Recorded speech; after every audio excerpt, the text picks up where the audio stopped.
Did they have any peculiar problems because they were Negroes? You mean Feathersfield? Yes. None that I know of. I worked niggers all my life. Never had any trouble with them. Would you like to see the farm succeed? That's a $64 question. If it's 40 or 50% colored, then they could have a balance of power if they moved in a good many families. And undoubtedly that is what they are trying to do. The white people see this as a threat to their whole way of life in the country. What happens if the farm fails? The farm is not going to fail. I don't even think like that.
I'm in Leesburg, Georgia. It's sometimes called the peanut capital of the world. It's also the place where you'll find the largest single tract of land in America that's owned by black people, 6,525 acres. It's known as the Featherfield Farm, better known as New Communities Incorporated.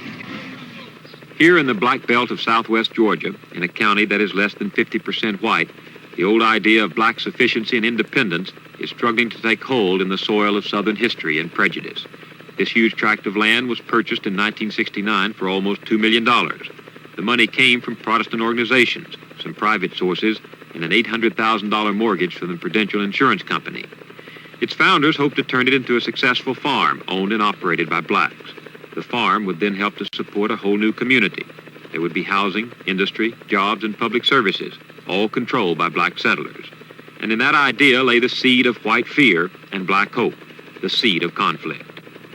The guiding hand behind the operation is a veteran of civil rights campaigns, the Reverend Charles Sherrod. We could develop housing on this land. We could develop a recreational center. We've been told that a lot of rare plants and so forth are growing around on our land. And we'd like to investigate that. We'd like to develop jobs on this land. People won't have to go to the north looking for a so-called better place to live, but can stay home. And we want to stop our people from migrating to the ghettos and thereby building up an explosion which hurts us in the south and our people in the north. We have nothing but land down here. We have nothing but open spaces and fresh air and a good life. We own over 5,000, close to 6,000 acres of land, the largest piece of land in single mass owned by a black group in the country. Yet we have a capital debt over our head of over $1 million. It is impossible for us to carry that burden alone and still make money, so that we must have some help from somewhere to meet those needs. Are there people who want to see you fail around here? That seems to be. I mean, nobody's knocked on my door and talked with me about it, but I suspect that is the case, since it's difficult for us to get seed money. It's difficult for us to get fertilizer, machinery. We don't get the normal credit that other individuals get here in the county from, different financial institutions. Reverend Sherrod says the project has reached the crisis point. Financial problems brought on by disappointing harvest are partly to blame. The loan from Prudential is delinquent and due in January. In addition, the possibility of black political power dominating the county has provoked white suspicions. Some of your critics say that's because you're not running the farm very successfully, that you're very articulate as a leader and that you speak well for the vision, but that you people just don't know how to run a farm. Don't think it can go. Why? Poor management. The people prior to the feather field, they made a success out of it. They made a good living out of it. Made good crops. They produced good, and about as good as any farm around.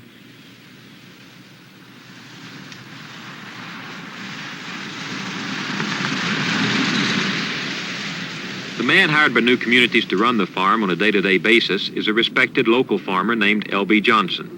He claims that his hands are tied by a policy committee whose members know more about civil rights and voting drives than about seeds, soil, and tractors. The committee decides what land is to be used, what crops are to be planted, and who will be hired and fired. According to L.B. Johnson, he hasn't been given the money, equipment, labor, or authority to run the farm. I'm supposed to be here to tell New Communities what to do and how to farm. But they gonna tell me what to do. A lot of them don't understand, don't know nothing about farm, but they gonna tell me what to do. All I need is a secretary, and New Community had the money, they could put the money where, and have a secretary, that's all I need. That's the soybean field over there, it's planted with soybeans, and never got to plant them. Never had the equipment to handle it with. Do you have enough equipment now? Well, we don't have enough equipment to handle it. What about next year? Next year running the same thing if they don't get some money.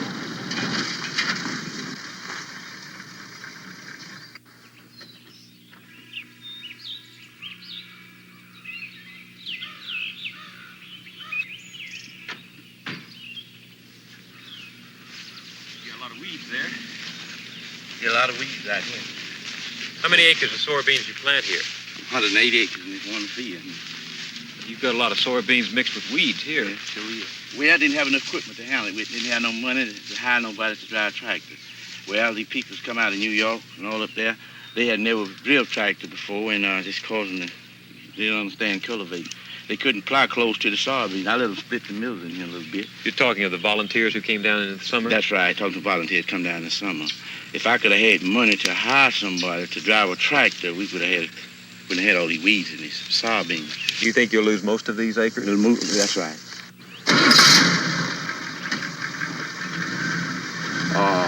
Setting up a farm, you're supposed to know what you're going to do the 1st of January. Think about it, you ought to know in December. And January, you know what to do. But all this aside for cattle, this will make good cattle outfit here. But it's all fenced on the left, the 935 acres.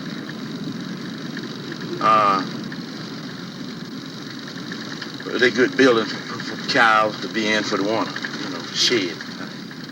In spite of the difficulties, L.B. Johnson still believes that New Communities may yet become a kind of promised land for the blacks who will settle there, a place for new industry, recreation, and especially housing. Under the original plan, the land would be held in trust by the non-profit corporation, but black families would own the houses they live in. 500 families are now waiting for those new homes. At the moment, only a handful of families live in the few houses that came with the land. One of the residents is Mrs. Alice Hayslip. Miss Hazen? Yeah. How are you? All How does it make you feel to know that you're living in the midst of several thousand acres owned by black people? I'm really very proud of it, to tell the truth. I really am. But when we first moved here, people tried to scare us out, saying that people would shoot in the house and different things like that. But for a day or two, I really was afraid. But after a while, it just grew normal. Did black people tell you that? Yes. How did the whites treat you when you moved here? No different. No different, because still goes downtown, trade in the stores and things. They be just as glad to get our money as they do anybody else's. Do you feel that having this much black-owned land in the area gives a new sense of security and pride to you and your people? Yes, it does. It really does. I mean, just the most problem is that we don't have enough houses on the place. What's the advantage of living here? Well, for one thing, you are very comfortable. You don't have to be worried about the white man coming in telling you to get out. He had a house for somebody else or something. When you're living in white people's houses, you're always uncomfortable. You can't do anything. Every time you feel just like you get there for a month or two, you just line to come up and tell you we want the house. And it's just not comfortable at all. What will happen in your judgment if the farm should fail? I really couldn't say right now, but I would be very disappointed if it would. I really would. They always think that we have to be told to do everything, and if they always think that we have to be told to do everything, and if we just should only work, under them, just always work for Sarah under the white man. He tell us every morning we get up at a certain time and go to his job, and then he tell us what to do, and we do that until he say, well, the day is over, and everything. But here on the farm, it will be better and different, you understand? Colored people's telling colored people what to do, and everybody working together. It would help. The next thing, like Ms. Davis said, black people have never had a black man to walk out and tell them on Monday morning what to do. They always listen to a white guy. Do you think there are white people who hope to see the farm fail because it will prove to them that blacks can't pull it off? Right. I think so. 2 years ago, when New Communities applied for financial help to the Office of Economic Opportunity in Washington, the project was designated as a national experiment and thereby eligible for federal funds. Mysteriously, the government changed this status to a local program and tossed the request for assistance back to Georgia officials. I asked the head of the local OEO board why this happened. Well, I really don't know, except that they told them that they had to have the blessings of the local people, the town, and the county commission, the board of education. I have a copy of a letter here from OEO, September. That local support was hard to come by. White opposition at the state and county levels found a willing accomplice in the person of the then governor, Lester Maddox. He vetoed the grant. Now, 2 years later, Reverend Sherrod has come back to the Lee County Poverty Council seeking an expression of support from the local white community. 1, sound board and staff organization and management. 2, broad local area and state support and participation. 3, feasible financial repayment of the indebtedness on the land. Now, in 1970, he produced a little less than half of the county average yield on peanuts. In 1971, maybe he was trying to get his feet on the ground better, or should have had them on that better, or something in the second year. But he produced almost half of the county yield again. Shouldn't you have gone to county agent, soil conservation, and the experiment station at Tifton, all these places, and ask for their advice on how to do these things? See, advice won't buy you tractors, which we didn't have in 1970 until late. And we planted late. Why? We didn't have seed. We had to hustle to get seed. We had to, we put peanuts in the ground. We put some, I would say, $80,000 worth of peanuts in the ground, not knowing how we were going to get them up. And when it came time to get them up, the only way we got them up was we got 10 days. And you know, 3 days or a day, you can lose your whole field of peanuts. That's right. Now, within 10 days, we got a emergency grant from the Ford Foundation of $15,000. And we put down on 2 Littleton pickers. And that's how we got them out the ground. But we've been moving on faith. All right, now, have you got a feasible financial repayment of the indebtedness on the land?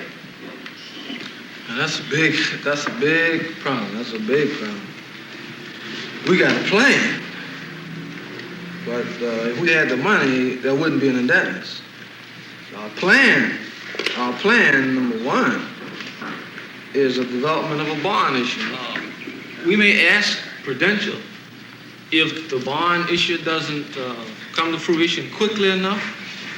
We may ask Prudential if it would hold at $800,000 mortgage a longer period of time, let's say 15 to 20 years. Prudential has carried the loan to new communities for 3 years, including a 1-year grace period. Now the company says it will foreclose in January. Prudential's outstanding farm loans total $1.3 billion. Prudential, is it due yet? It's due in January. That payment is in full, due in January, just coming January again. We hope that we'll be able to amortize it over a period of time like they do everybody else. And let us pay $100,000 a year instead of having to pay all of it at once.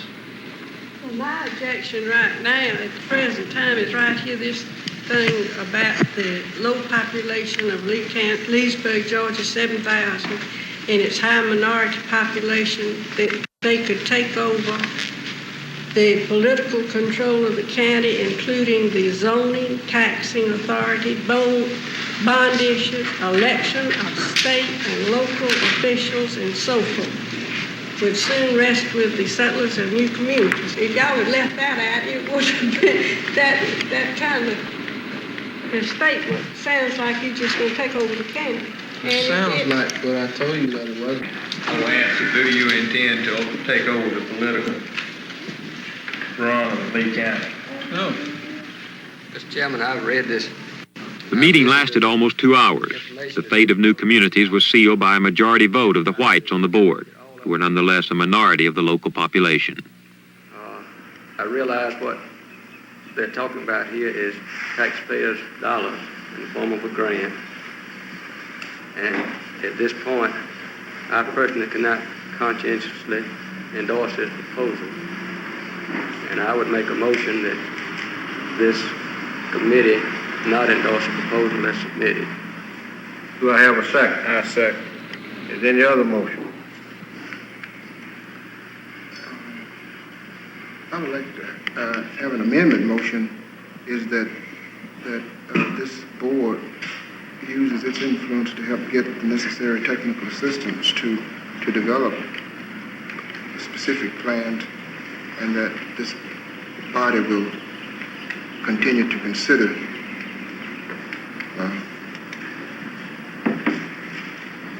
the new community project as a workable project. Do I have a second to the amendment?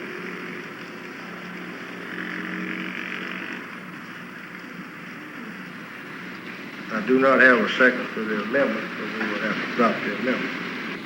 We will vote by saying aye. Aye. All opposed? There being no further business, we will stand adjourned. You said during the meeting that you were concerned about the new farms bringing in enough people to effect a change in the political control of the county. There you go again. Now, you raised it during the meeting. That's not what I said. Well, I really want you to... I asked him to read the question, the paragraph. Well, what does concern you? Says, That's really what I'm interested in. well, that was one of the things that they would, just that sentence, that one paragraph, and you have it, you can read it. You're afraid that a majority of blacks could get control of the county.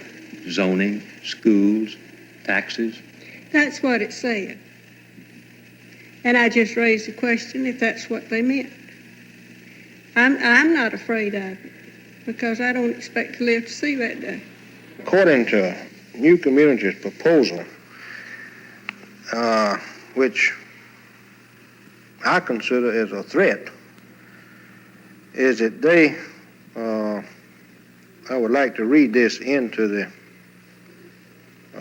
as a result of the community organization effort that has been associated with NCI activities thus far, it is apparent that political control over the county, including zoning, taxing authority, bond issue, election of state and local officials, and so forth. Well, that covers everything. What do you mean by threat? Well, that they will do these things. You've got back taxes that are due in just a few weeks. You've got a big mortgage facing you in January. Right. Are you going to be able to find the money to meet those deadlines? As sure as that tree stands, we'll be standing here next year about this time, and this land's will have been paid for. Well, I admire that optimism, Reverend Sherrod, but you've got an $800,000 mortgage due from Prudential Insurance Company in January. That's right. How's that optimism going to meet that deadline? Well, I want to do all in my power to activate the different groups in the country who have already stated their interest in helping us. For example, there's a group in New York, the New York Coalition to Save New Communities. Producer W.L. Gaddis spoke to two of the 5 co-chairmen of the Coalition to Save New Communities, Reverend Larry Durgan and Reverend Bill Jones. Tell us a little bit about the problems that New Communities is having. If the financial problem can be solved, if this large indebtedness can be renegotiated so that they will have some breathing space. It's a tight situation fiscally right now, almost too tight. I think if the farm succeeds, it would be a shot in the arm not only to southwest Georgia and the whole state of Georgia, but I think the shockwaves of its success would reverberate all across the south and probably even up into the ghettos in the north. It would be a tremendous encouragement to all those who are striving to, through constructive means, to establish economic and political identity. Blacks historically have been a landless people in American society. We began our pilgrimage here as slaves, and after emancipation, the promise of 40 acres and a mule was never realized. Blacks went from slaves to sharecroppers, and we need a model, a prototype of this nature. We need opportunities where we can collectivize our economic strength and politicize our numerical strength. And I think this is what New Communities represents. The black farmer is the last in line. He's the last in line at the seed company in terms of his seed money. There's no farmer, black, white, yellow, or green, any part of the United States that does not need an advance of seed and herbicide and pesticide. Farmer just doesn't get that far ahead that he's able to pay cash for it. and he's last in line at the point of getting the credit for his seed. He's also last in line when it comes to marketing, that the white farmer comes to the market and is able to unload his produce, even inferior produce, before the black farmer gets his turn to unload his produce. Now, if you can't get your seed money, and if you can't get rid of your produce, the time's going to come when you're going to lose your land. And I consider this to have been, in the past at any rate, a deliberate policy of trying to drive the black farmer off the land, because there is a realization that land base is one of the power bases that man has been able to establish for himself. If a sizable black community develops in that county with a proper economic base, it is bound to have political repercussions. There is a positive correlation between affluence and political interest and political power. This will be an ineluctable development. Now, it's something that should not be feared by the white population which exists there. It should be accepted as a normal process in democratic America.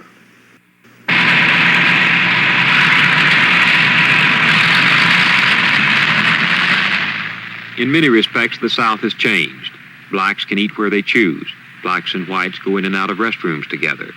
But when the issue becomes black people taking charge of the economy or dominating the politics of the area they live in, the old South can rise again. 14 miles from here, the black Muslims operate a successful farm. They bother no one, and no one bothers them. That's status quo. That's the way it's always been, and that's the way a lot of people would like to keep it. With $6,000 in back taxes due in 2 weeks, with foreclosure on the big mortgage threatened for January, hampered by its own management problems and surrounded by the suspicions of white neighbors, new communities may cease to exist. Another casualty in the struggle of black people to overcome the past and lay claim to a share of America. But we've said over and over again that there's nothing to fear. Rather, there's all to gain. What's good for us is also good for them. But they've got to see it first, because they don't have faith in us, and we certainly have no reason to have faith in them so far.